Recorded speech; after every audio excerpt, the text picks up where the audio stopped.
Imagine you're at a negotiation table and the guy on the other side has a gun in his hand. You don't have one. That's how Ukraine has been negotiating with Russia for 4 years. Every time the West gets too close, Putin reminds everyone of his arsenal.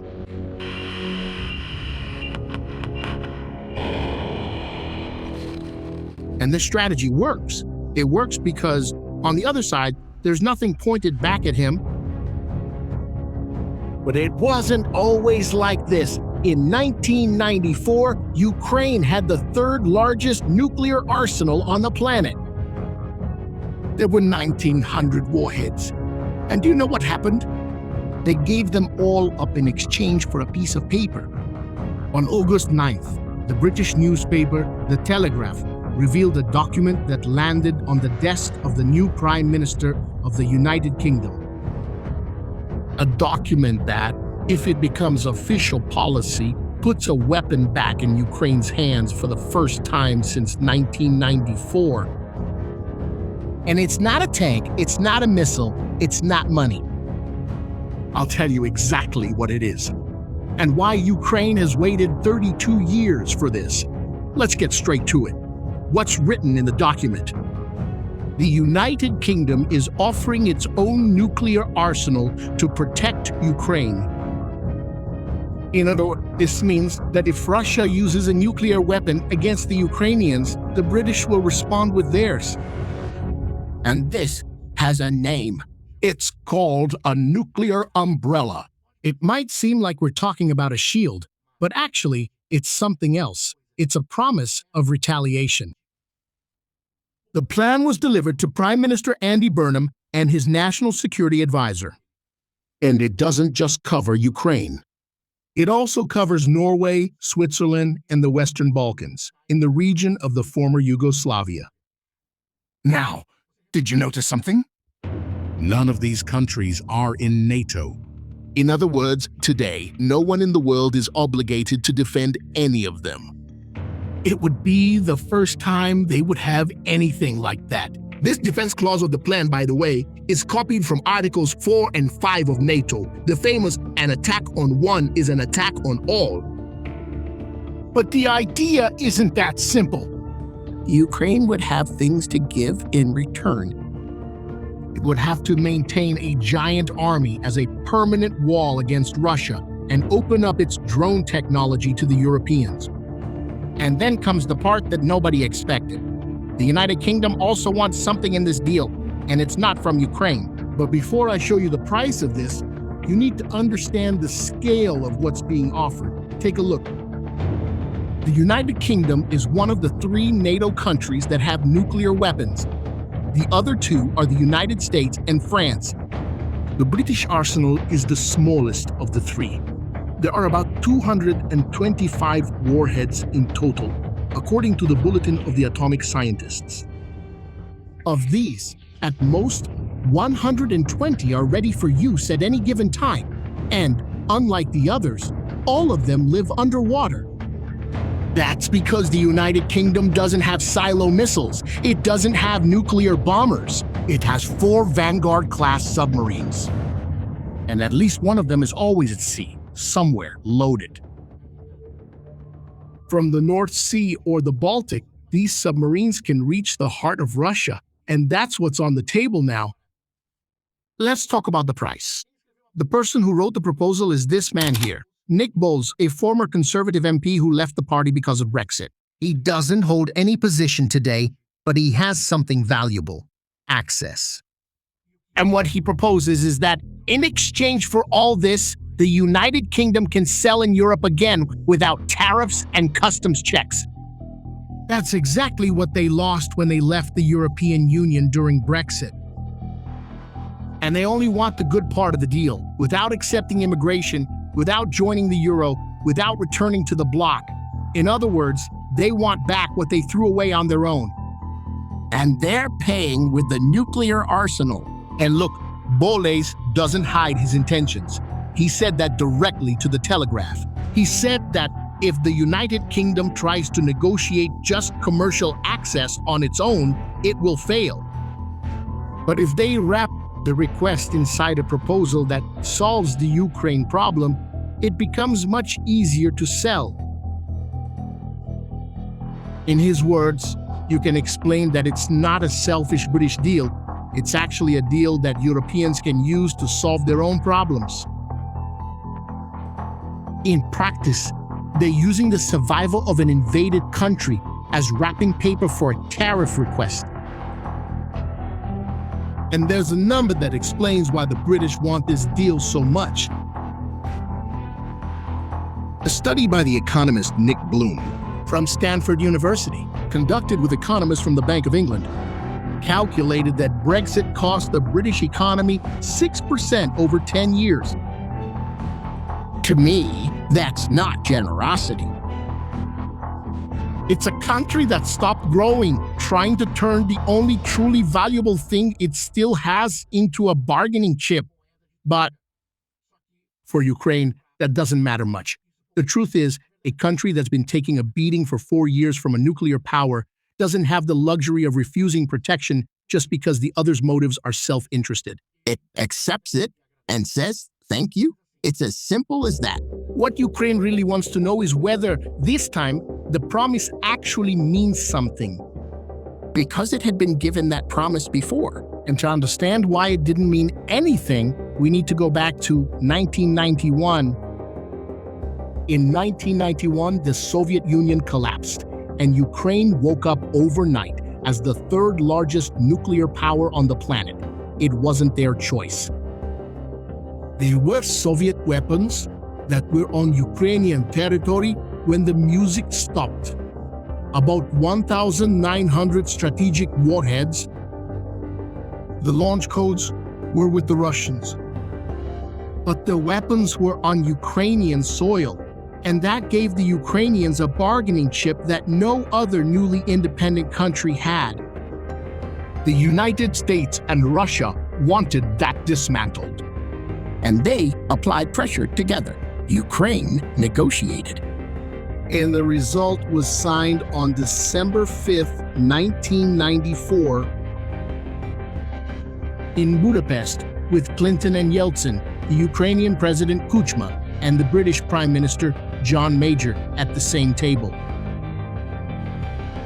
The United States, the United Kingdom, and Russia committed to respecting the independence, sovereignty, and borders of Ukraine. And Ukraine handed over the 1,900 warheads to Russia. But here's the most important detail of this story. The official document in English doesn't use the word guarantee. It uses another word in English, assurance. In practice, this changes a lot, because a guarantee obliges you to act. Assurance, which could be translated as guarantee, actually has more of a meaning of political commitment or a promise of goodwill. In other words, this assurance doesn't require anyone to send a soldier, and the American negotiators chose this word on purpose. Stephen Pfeiffer, who led the United States delegation, explained this later without beating around the bush. They were not willing to make a military commitment. Even so, it was the Kremlin that tore up the entire document. In 2014, Russia annexed Crimea. In 2022, it invaded the entire country.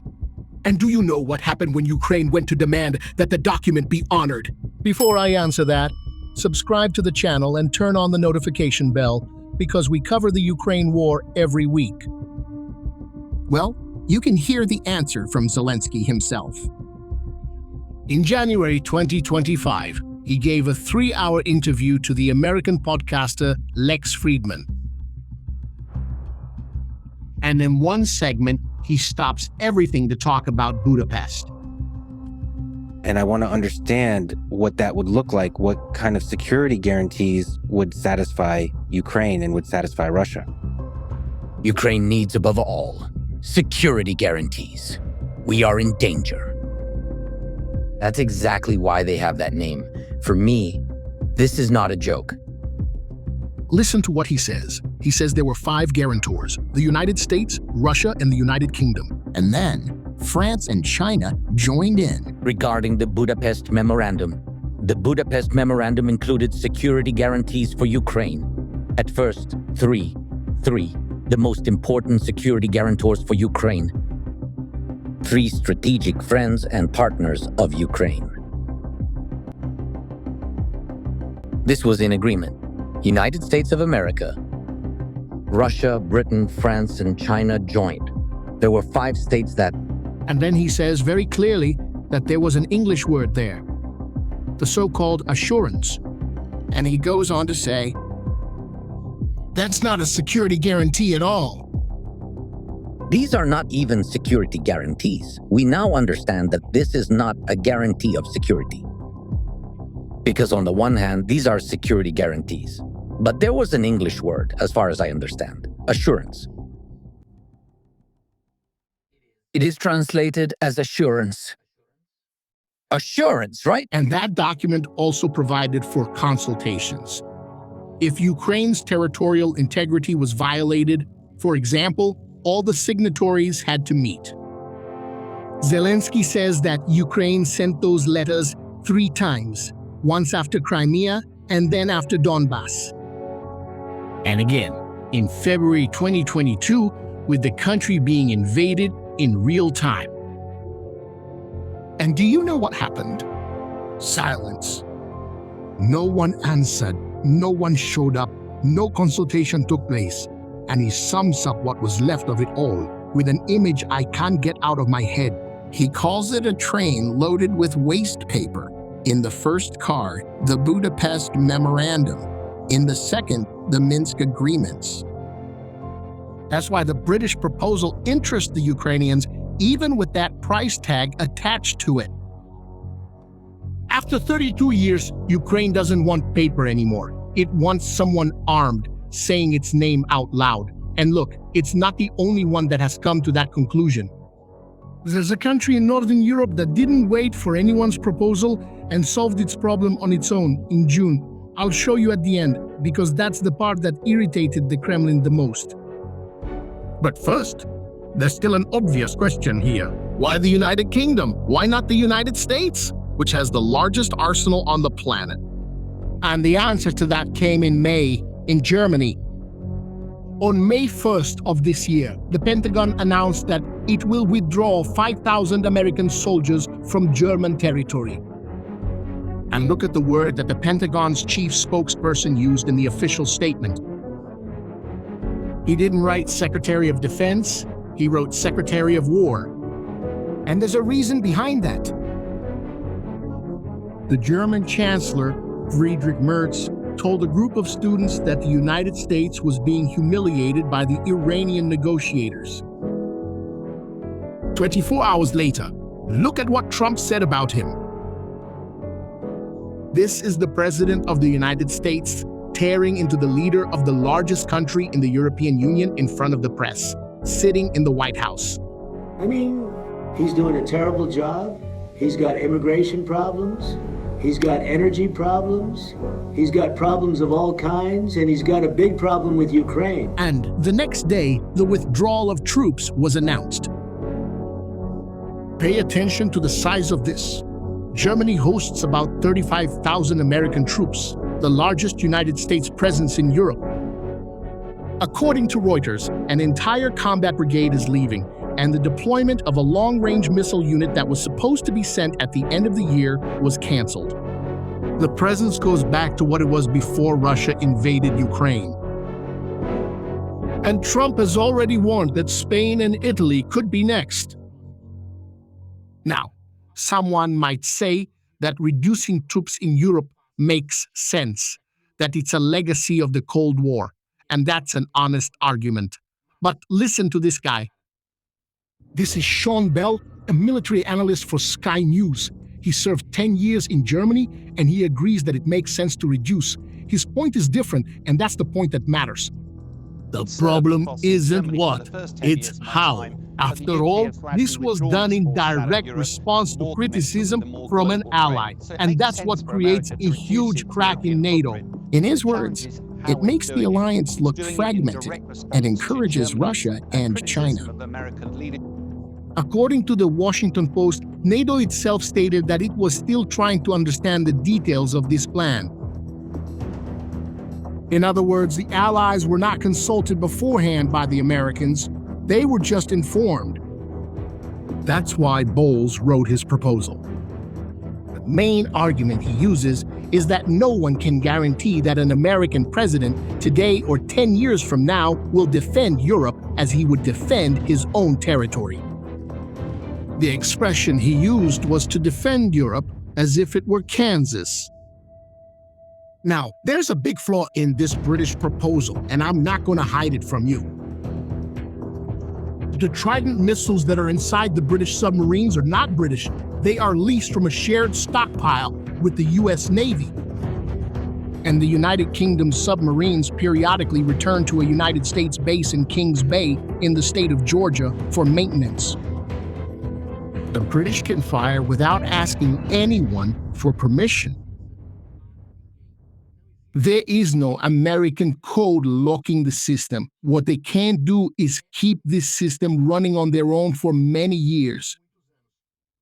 And look at this. In 2025, RAND Europe published a study commissioned by the British Ministry of Defense itself, analyzing what Russian military officials write about the subject. And the conclusion is that the Russians see the British arsenal as a credible threat, capable of causing unacceptable damage to Russia.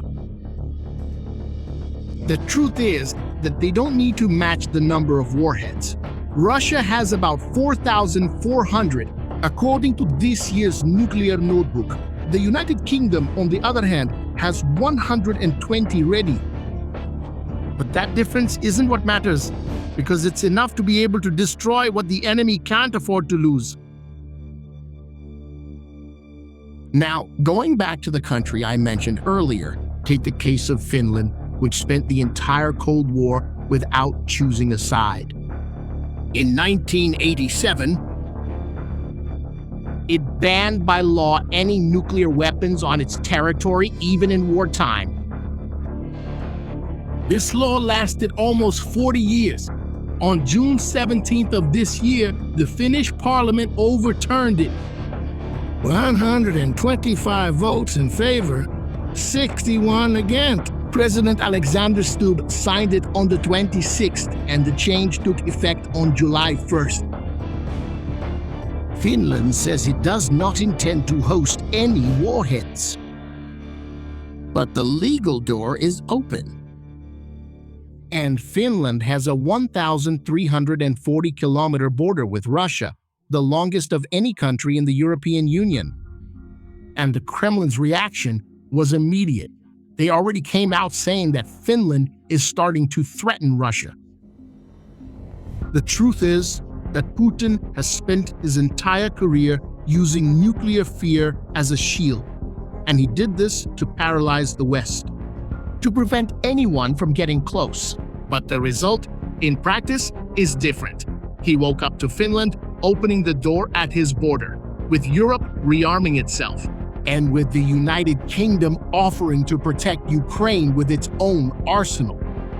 The strongest card Putin has is being pulled from his hands. None of what we've talked about so far has become official policy yet. But when this moves forward, we'll be here covering it. Subscribe so you don't miss what's coming. See you in the next video.